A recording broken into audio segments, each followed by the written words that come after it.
La vision de son Excellence, M. Roch Marc Christian Kaboré, dans son volet environnement, matérialisé par l'objectif stratégique 3.5 du plan national de développement économique et social, c'est d'inverser la tendance de la dégradation de l'environnement et d'assurer durablement la gestion des ressources naturelles et environnementales.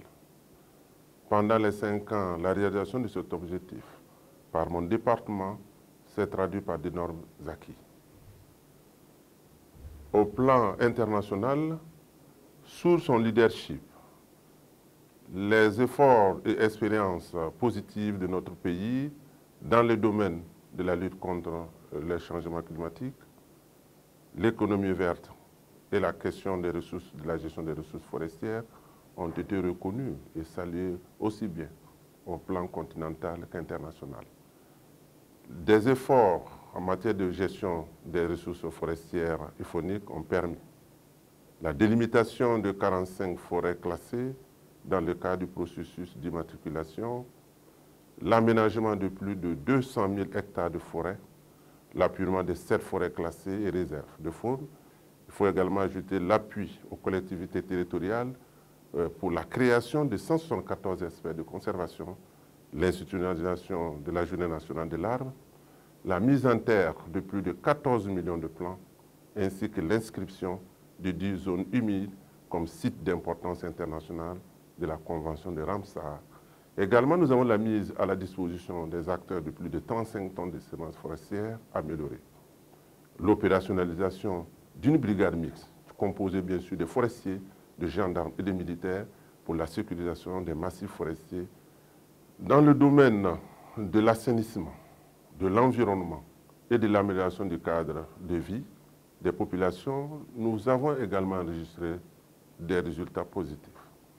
La constitution de 6 centres de traitement et de valorisation des déchets, la collecte de plus de 5 000 tonnes de déchets plastiques à travers des opérations d'achat et de salubrité. L'élaboration de 13 schémas simplifiés de gestion des déchets solides. Également, nous avons l'opérationnalisation du fonds de réhabilitation et de fermeture des mines, la création et l'opérationnalisation d'une structure à part entière pour la promotion de l'économie verte, en l'occurrence la Direction générale de l'économie verte et des changements climatiques.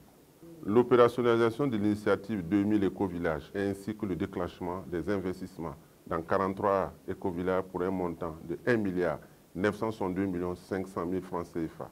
L'appui aux acteurs de la filière ANACAD, l'appui à travers un appel à projet au secteur privé, aux groupements et associations, aux collectivités territoriales, œuvrant dans la valorisation des produits forestiers ligneux et non ligneux, l'acquisition de matériel spécifique au profit du corps paramilitaire des eaux et forêts, l'accréditation en cours du Fonds d'intervention pour l'environnement au Fonds vert pour le climat, avec l'approbation de son Readiness Programme à hauteur de 221 millions de francs CFA avec l'Institut mondial pour la croissance verte comme entité d'exécution. Pendant ces 5 années, mon département a pu mobiliser pour la mise en œuvre de ces activités plus de 70 milliards de nos francs à travers une quinzaine de projets et de programmes développés et mis en œuvre en collaboration avec ses partenaires nationaux, bilatéraux et multilatéraux. Au regard de ces acquis, nous sommes plus que jamais confortés dans notre conviction que le programme quinquennal de son Excellence, M. Roch Marc Christian Kaboré, a atteint ses objectifs.